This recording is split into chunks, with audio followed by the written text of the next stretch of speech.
Please enjoy the botany exhibits while you can. After the past few years of hit-and-miss business sims, I had convinced myself that the real heyday of tycoon games was back in the 90s, but 2 Point Museum may have finally changed my mind. It's not a huge revolutionary departure from 2 Point Studios' recent run of quirky games, Hospital and Campus, but this time they've finally perfected the recipe. With its varied and challenging management layer, tons of cool props and exhibits to unlock, and a refreshingly dry sense of humor, I sometimes had a hard time dragging myself away from it. Announcement. Vandal caught in the act. What a bad guest. The thing that impresses me most about 2 Point Museum, compared to other recent games like Planet Coaster 2, is that it actually seems interested in challenging me to manage the finances of my operation as I'm building and decorating it. And maybe I'm a nerd, but that's at least half the reason I like these kinds of games. It's actually difficult to build a money printer that you can simply walk away from, but also not so punishing that I frequently got myself into big trouble that I couldn't wiggle my way out of. The balance, when it comes to juggling my balance sheets, feels just about balanced.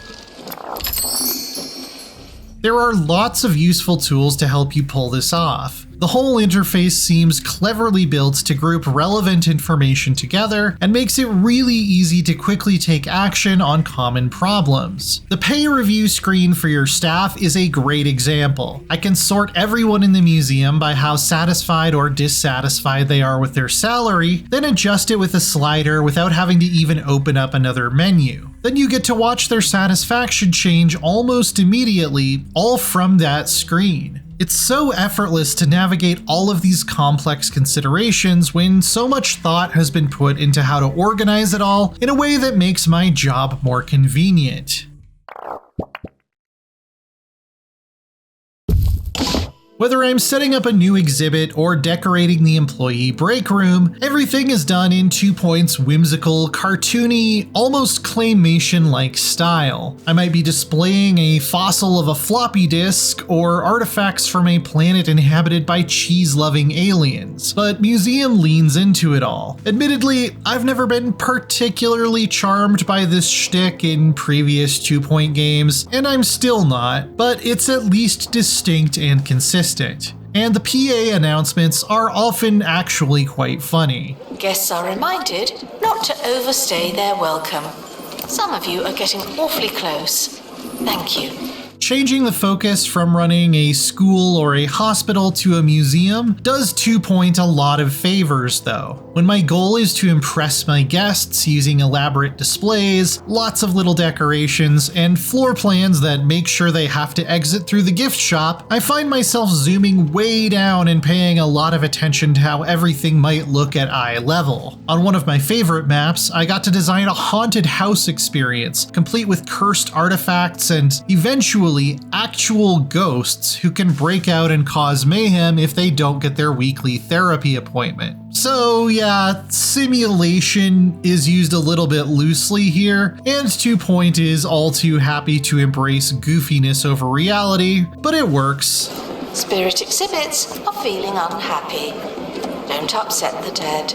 Each of the different museums has its own thematic and interesting challenges like this. In one, I was searching the seas for exotic fish to add to my wall-to-wall underwater wonderland. In another, I had to learn the mysterious symbology of an alien race to activate adjacency bonuses for my exhibits. What's especially cool about it is that the differences between each of these facilities are so great that it's almost like you're getting multiple games in one. 2 Point Aquarium, 2 Point Planetarium, and 2 Point Haunted Hotel. This kept things fresh and exciting well into my career, especially when my objectives started encouraging me to mix and match themes and disciplines from more than one area. A Acquiring artifacts to show off and bring in crowds of gawkers involves unlocking and undertaking expeditions to everywhere from a fossil-littered canyon to the far reaches of outer space. You have to manage the skills and traits of different staff members to unlock new ways of minimizing danger and maximizing rewards. It seems simple at first, but there's a lot of depth buried here. And all of that harmonizes so well with the ways your staff can train and specialize at different tasks back home. An assistant who has a perk that allows them to move around quicker on the museum floor might also be able to remove a random event from an expedition that could cause injury or even MIA, functionally death.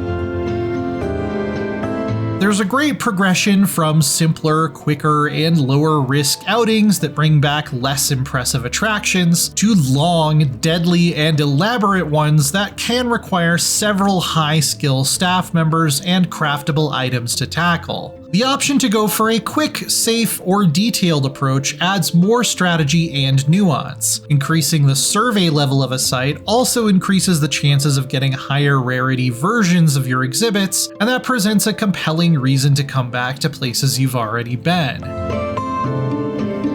This further ties into the satisfying unlock system, in which breaking down copies of exhibits you already have will increase your knowledge level for that exhibit and make your museum more educational. And while general museum decorations are still unlocked with Kudosh, the achievement-based career currency making a return from 2 Point Hospital and Campus, specifically themed decorations for a science or space museum only come from studying artifacts from that theme. There's so much to unlock that I never felt like I hit a point where I wasn't being rewarded for my time, even after more than 40 hours. A thief has stolen an exhibit.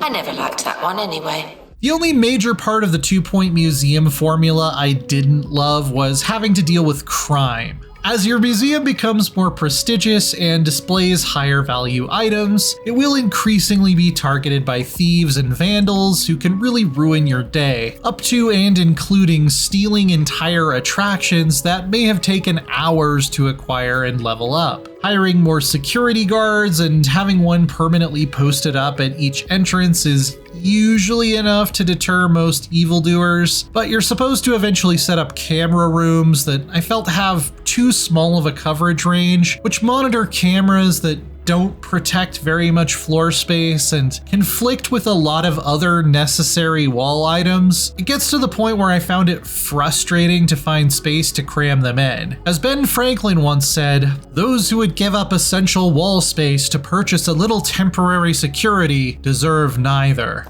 Thieves were caught before they could escape with an exhibit. That was a close one. You can at least turn crime off in the sandbox mode, which features a lot of other difficulty customization as well. That's really nice for long-term play. This is also where you go if you want to run a museum that relies mostly on donations and grant money, and not even have to worry about charging an entry fee. There are settings for that as well. This is all set to a chill, vibey soundtrack that keeps me in the zone and jamming. It can vary from one map to the next, but it's always low-key, soothing, and upbeat.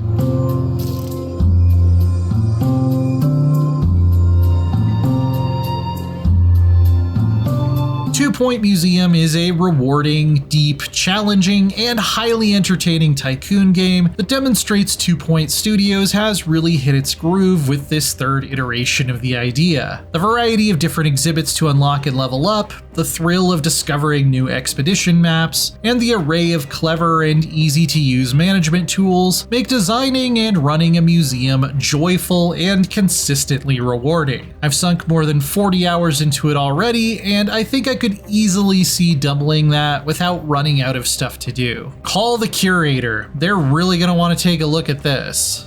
For more of yours truly, check out our reviews of Sid Meier's Civilization 7 and Kingdom Come Deliverance 2. And for everything else in the world of video games, keep it right here on IGN.